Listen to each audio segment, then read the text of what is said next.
Right now, the people of Gaza beginning to receive humanitarian aid. Trucks are coming in from Egypt while Israel is airdropping supplies. The IDF says it would establish humanitarian corridors to help United Nations convoys get through. But the UN High Commissioner for Human Rights says Israel needs to do more.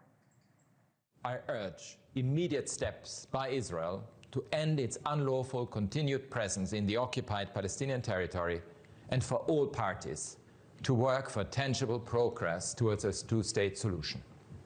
I urge governments to use the opportunity of this conference for concrete action that puts all possible pressure on the Israeli government to end the carnage in Gaza permanently. It is a dire situation, and today Israeli Prime Minister Benjamin Netanyahu firing back, saying the UN says, quote, "We are not allowing humanitarian supplies to enter. It is allowed. There are secured convoys. There have been all along, but today it is official. There will be no more excuses." So let's get into this more with retired Air Force Special Operations Commander, Major Glenn Ignazio. Thank you so much for being here. I mean, this is such a situation that these folks are in. Commander, what do you make of this back and forth about aid getting into Gaza? And then, what do you see as the biggest challenges of getting this aid through? It is a desperate situation.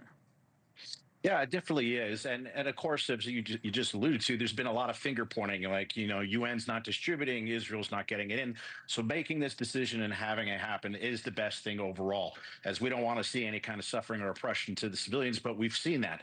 So the idea of this aid going in is absolutely phenomenal to see. The airdrops are being allowed, which again is beneficial. And I think one of the smart things is that Israel is saying that they're going to pause or do a tactical pause for approximately 10 hours in the day. What this does is this highlights, or at least would show, what is happening, as there's been accusations of people being shot by the IDF and so forth.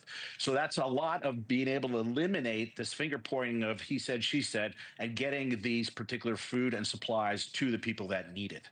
Yeah, Israel's ambassador to the United Nations did speak with NewsNation, doubling down on who's responsible for aid not getting into Gaza. Let's take a listen.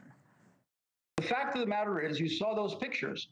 You have thousands of tons of humanitarian aid waiting to get into Gaza. But what the UN prefers to do, as it does almost daily in its condemnations of Israel again and again and again, is to point a finger at Israel and say that Israel is to blame for starvation in Gaza, when in fact the people who should be blamed for preventing this humanitarian aid from being distributed in Gaza, as Tom Fletcher said just a few weeks ago, that in 48 hours, 14,000 children would die of starvation. Nobody died of starvation in those 48 hours. And yet, Tom Fletcher has not apologized. Tom Fletcher and his UN compatriots have blood on their hands.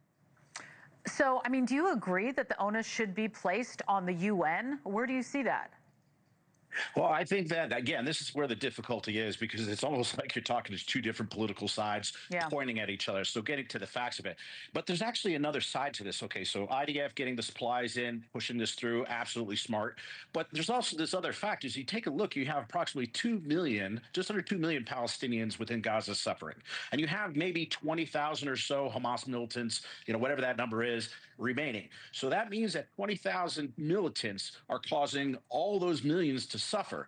So what we would love to see is, you'd love to see the Palestinians turn on their government of Hamas and basically tell the IDF where the hostages are and end this.